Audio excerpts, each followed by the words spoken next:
welcome in, welcome back to another episode of the Format Podcast. If I sound a little off,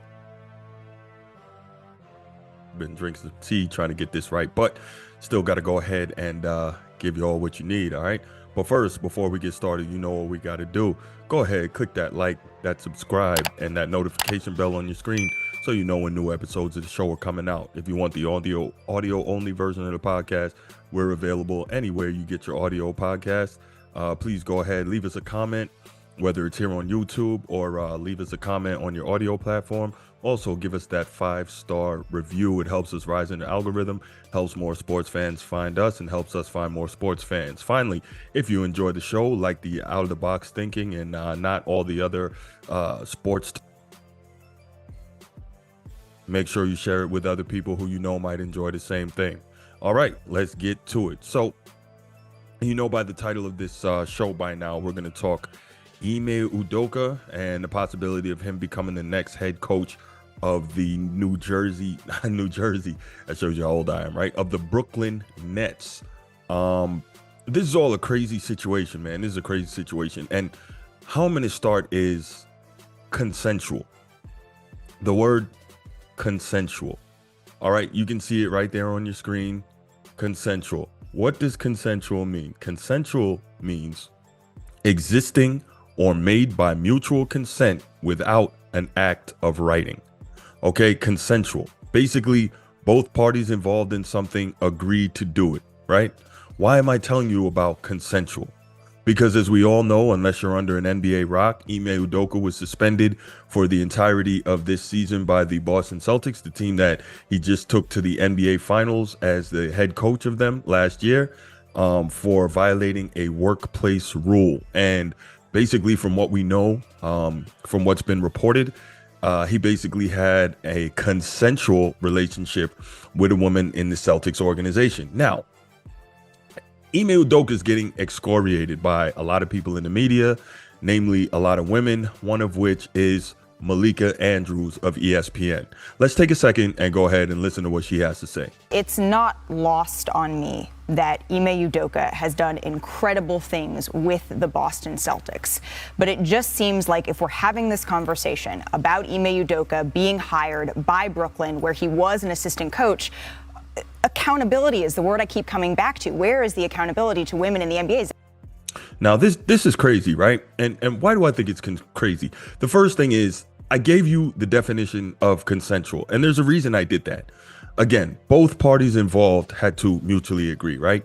Now, I've been thinking about this a long time, which is why you're just now getting an episode on this topic, because in 2022, you have to be very careful about how you word things in the Me Too era, right? Now, we want to make sure that we never engage in victim blaming, and unfortunately, the victim of many situations involving men and women are women, right? So we never want to get involved in victim blaming. However, in this situation, based on what's been reported, based on what we've heard, there is no victim. And if you want to be real about it, the victim here is Ime Udoka. Why do I say that? Because the fact is this, again, what we know and what's been reported is that he was engaged in a consensual relationship with another member of the Boston Celtics organization, a woman. Now, here's my thing.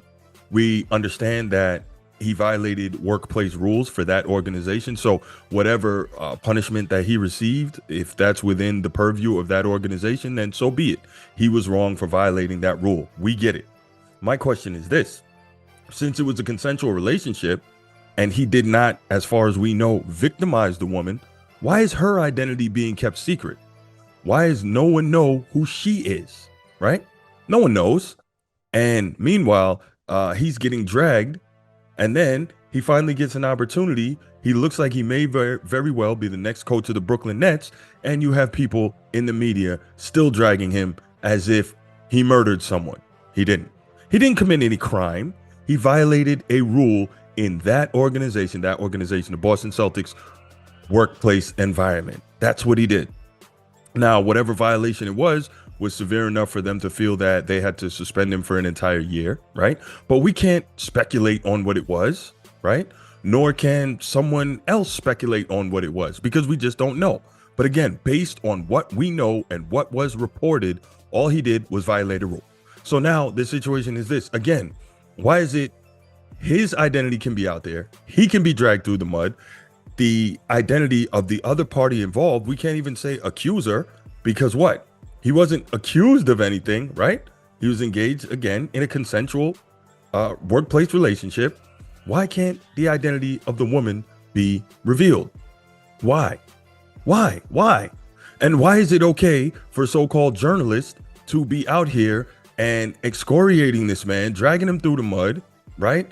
And then when he looks like he's going to be getting another opportunity, trying to sway the court of public opinion and possibly take that away from him? What is the real issue? What's the real issue? Now, we know that he was an assistant coach previously before going to the Celtics as a head coach with the Brooklyn Nets. He was a player in the league. He knows the game. We've seen his coaching bona fides because in his first year as a head coach, he took his team to the NBA Finals. We know he's an outstanding defensive coach. Now, the question here is, can you make guys who don't want to defend an outstanding defensive unit? That I don't know. Up in Boston, you had a lot of young guys. You had a guy, Marcus Smart, who pretty much made his name in the league on being a defender. You had a guy like Robert Williams, who is an outstanding shot blocker, really helps in the paint. And other young players, Jaylen Brown, who is also known as a defender, and Jason Tatum, who are willing to take that tutelage defensively, take on the challenge, and also with youth have the legs to be able to do that, to be an outstanding defensive team. And that's what they became. Now, you come to Brooklyn, and you've got a team with Kyrie Irving, who knows if he'll ever suit up for the Nets again, based on what's going on with him. But you got an older guy like Kevin Durant. You got a guy like Ben Simmons, who we have no idea where his mind and body are, right? Of course, Kevin Durant, he's older. He's an offensive weapon. And many times in the history of the league, you get an offensive weapon like that, especially an older one. They're not necessarily willing to get in that crouch and really defend the way that a coach like Ime Udoka would demand of him, right? Can he take that team? Let's say he does get the job. He hasn't officially been offered the job yet, but he appears to be, from all reports, the front runner for that position. Can he take that job and become the guy to turn that team into a team that's willing to defend and do those things and take the amount of talent they have and take it to the next level, right? When we saw this team get put together, originally it was just KD and Kyrie, and then you get James Harden coming over. So you think that big three is pretty much a lock to go to the finals. But you've got Kyrie with all his issues with vaccination, didn't play for a while. Then James Harden wants to get out of there. He gets traded. Then you bring in Ben Simmons, who he maybe had some mental health issues. He had some physical issues, still trying to recover from his injuries. And we don't know, again, where he is mentally and physically in terms of returning to the floor and returning to his rookie of the year type physical ability and playability. I mean, we don't know what's going on with these guys. We don't know. Is Ime Udoka the guy that can make it happen? Who knows? But maybe you don't want Kevin Durant's endorsement, right? Kevin Durant endorsed Steve Nash. He's the reason Steve Nash got there. But guess what? Steve Nash comes in, and then last summer, Kevin Durant demands a trade. And then when he goes and meets with Joe Tsai, he says, it's either Sean Marks and Steve Nash or me. Well, that didn't work out. But guess what? At the end of the day, they start out 2-6. They being the Brooklyn Nets start out 2-6 on the season. Steve Nash gets fired. Now, I'm not trying to sit here tell you Steve Nash is some great coach, and we'll talk about this in another episode. But it is kind of interesting to me that Durant was the one that wanted him there, and then all this goes on. But anyway, back to Ime Udoka. It is absolutely amazing to me the fact that he's in a situation where, one, he's getting unfairly dragged. Again, let me make sure I say this. He was wrong for violating a workplace policy in the Celtics organization, but it was consensual. So I find it amazing that the female who was involved with him, her identity is being kept secret and no one is saying anything about her. That's what's confounding to me. And then secondly, we have people in the media, namely one Malika Andrews, who literally seem upset that he's getting, or he may likely get, the opportunity. And he wasn't going to coach the Celtics, so why can't he go somewhere else and coach, right? That he may get another opportunity when, again, he didn't do anything wrong other than violating a Boston Celtics workplace environment rule. All right, so Those are just my thoughts on the topic. I'd love to hear from you. Drop me a line in the comments section. Let me know what you think about whether it's Malika Andrews and how she's treating the story, about how the story is being treated by the media in general, what you think about Ime Udoka and what he would be able to do and what type of success he may have as the head coach of the Brooklyn Nets if he gets the job. All right. Love to hear from you. Can't wait till the next one. And I'm out. Peace.